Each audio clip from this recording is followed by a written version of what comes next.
We are on the precipice of an incredible moment. At any second, literally, the formal signing of the agreement to first start with the ceasefire, then roll its way through to what has been dreamt of for the past couple of years, which is the return of the hostages.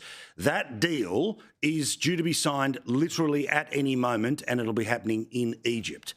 It is an extraordinary achievement that has been brokered by the United States President. Obviously, we'll talk about it in some detail this evening, but I can tell you, we've got all eyes on everything, and every little movement we will bring you in full and live during our next 60 minutes. In the meantime, the plan is to roll on and continue to discuss the plans for a protest that theoretically doesn't need to go ahead at all.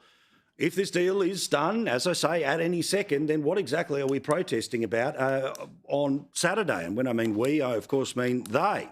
They got a little exposed in the court today. We'll get into all of that. We'll talk about it with Joe Hildebrand. We'll talk about it with Ross Cadell as well. Bathurst has started up today. Now, tomorrow is actually a very, very big day in the calendar. Not just the race, not just the top 10, but our mate Jess, who's also got an awesome idea for, kids' Christmas to do with motorsport. Jess Yates from Fox Sports to talk Bathurst, which is underway right now.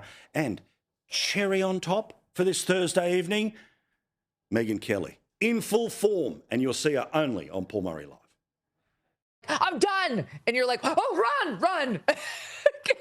Run for your life. I love that woman. I really do. A great and fun chat to finish us off this week. Now, while we await the big news, can I talk about a couple of other things which may well have flown under the radar? And it is my job to catch them, to present them to you, and that's why you're here each and every night. Thank you so much for doing so. Really do appreciate it. Remember to series link the show if you're on the Foxtel service, or add it to the watch list if you're on any of the streamers. So, I don't know about you, but I think we've got too many politicians in Australia. Why? Because I feel so overly regulated. I feel like there's so many other people that are able to have an opinion and write the laws to tell us which way we must or must not live our lives. Well, guess what?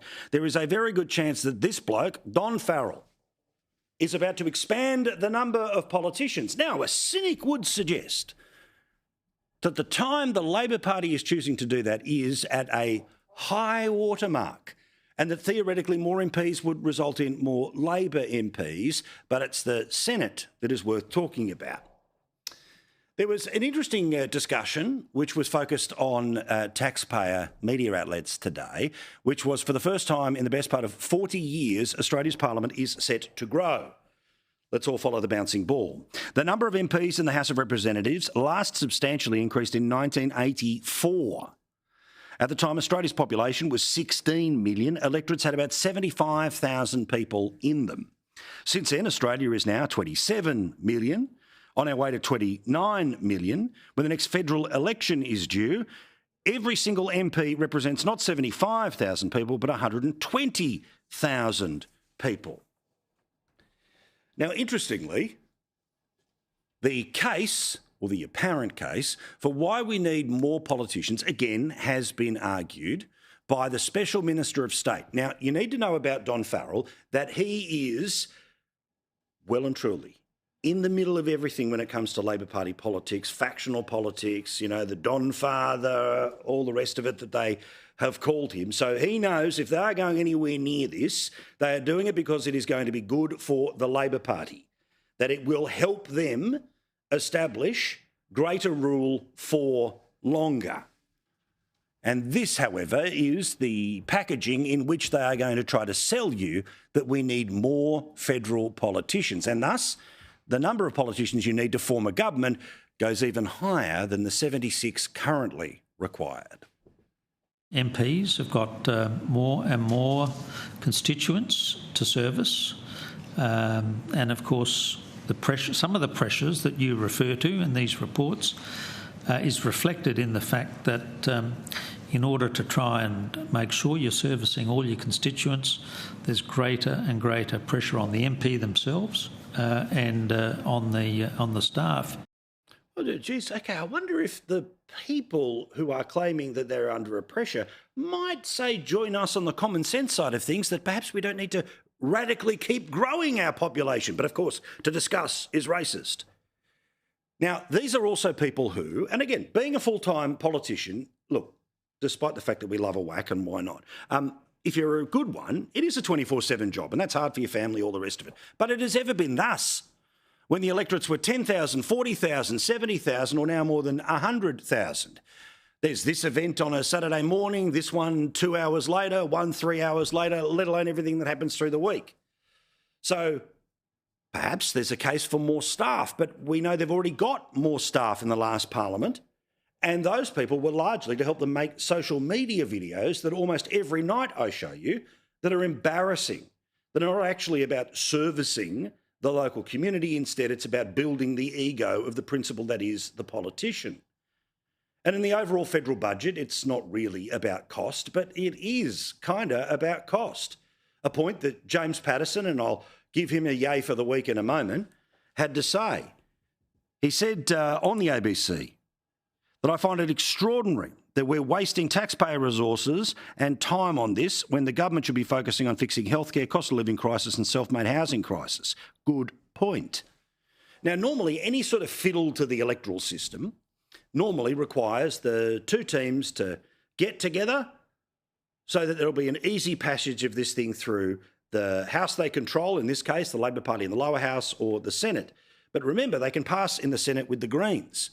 You don't think the Greens are going to want to back in the idea of more MPs? More MPs, potentially, of course. The closer and more populated the areas are, the closer you get to the inner cities, the higher the chances there are of Greens MPs. So while it's great that the Libs look like they're going to say, no, happy with the system as it is, the system may well change. But the reason I mention this at the start of the show is because while it's obviously vitally important, it's the government, it's the tone and future of the country about who forms the majority in the lower house, and we know elections have consequences. But the effectiveness of a government to be able to pass laws means you have to have numbers in the Senate. As it currently stands, after the last election, and there'll be flow on into the next term as well because of how well the Labor Party did, Labor and Greens together, that's all they need. They don't need Lambie. They don't need Pocock. They don't need anyone else in the crossbench. As long as they grow, it's okay.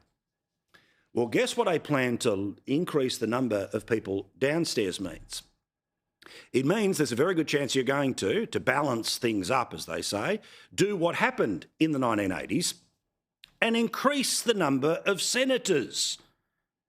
And that in and of itself, of course, would most likely mean a growing majority that is to the left or the far left in Australian politics, meaning that even if there was one day a change of government, the coalition wouldn't be able to get anything done because why? There would be enough people to permanently block them upstairs. And that is the whole move here, everyone. In fact, have a look.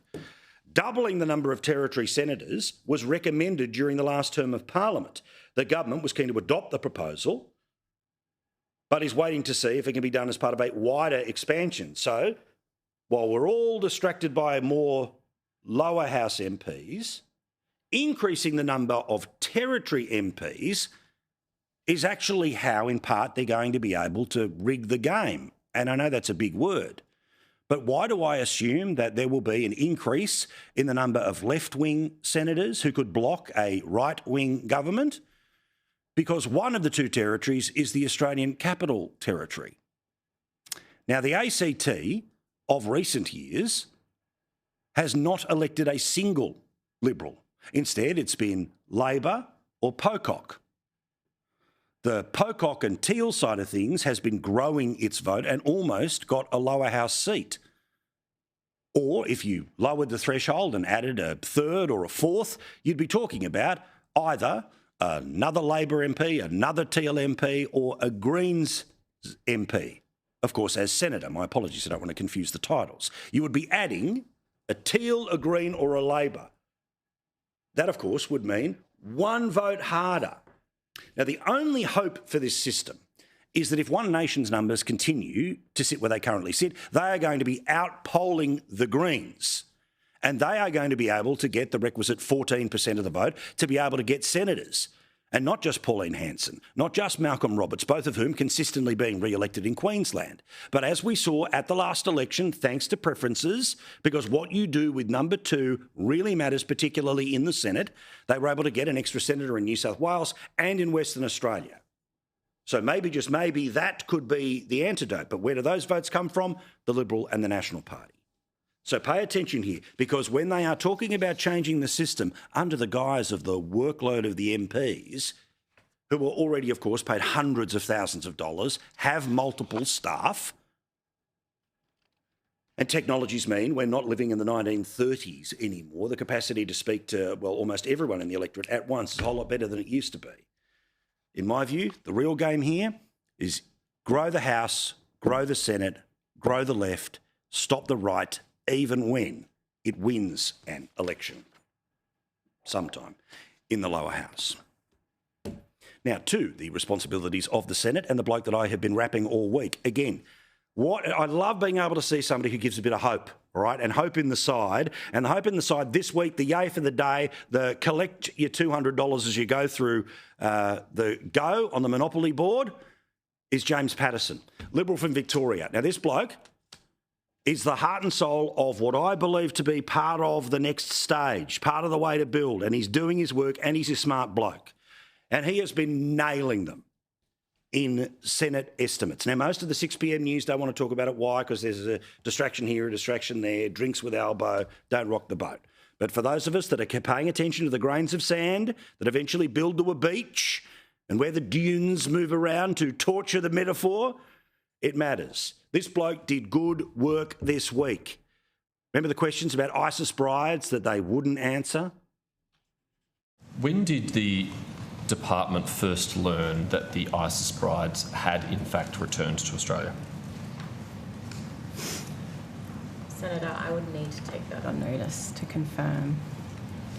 Can you tell me whether or not it was before or after Carly Douglas from the Herald Sun broke the story on Friday afternoon last week?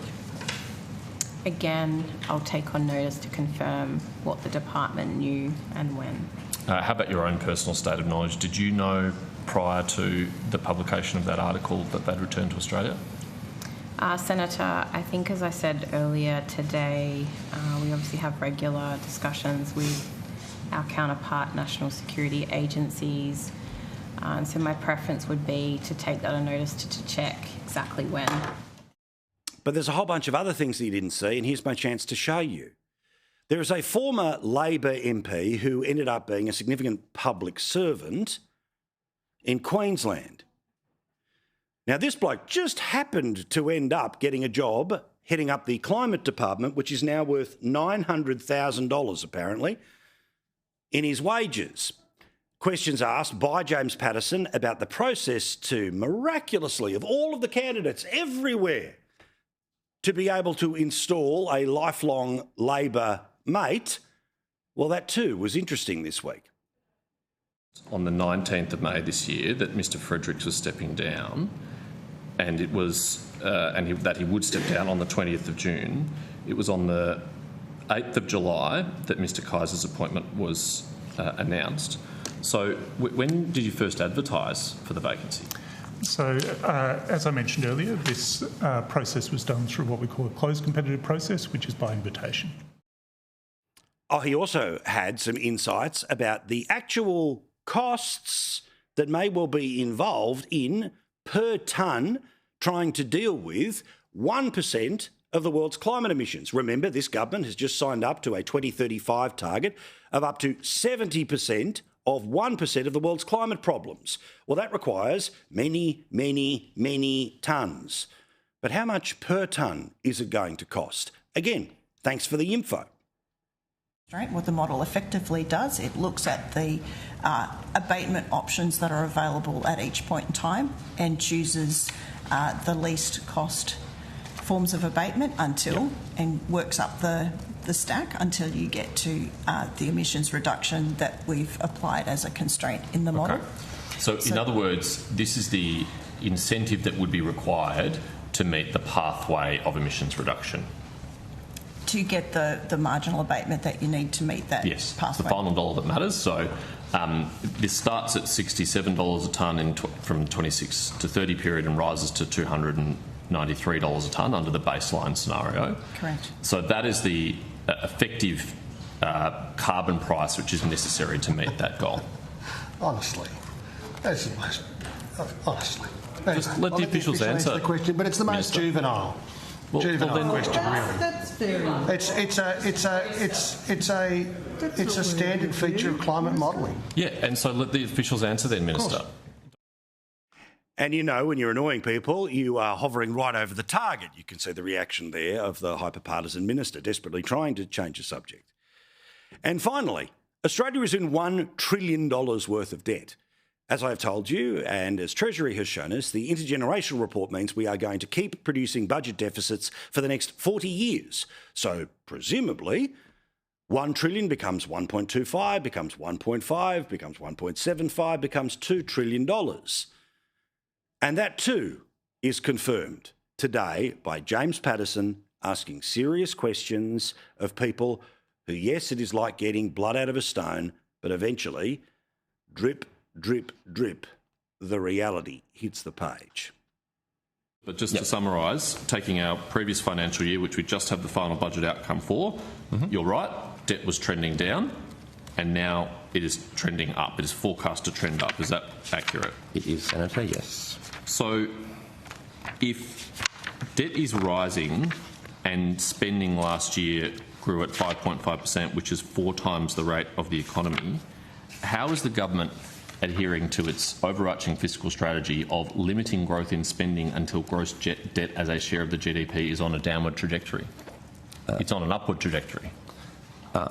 It is in the future years, Senator, yes.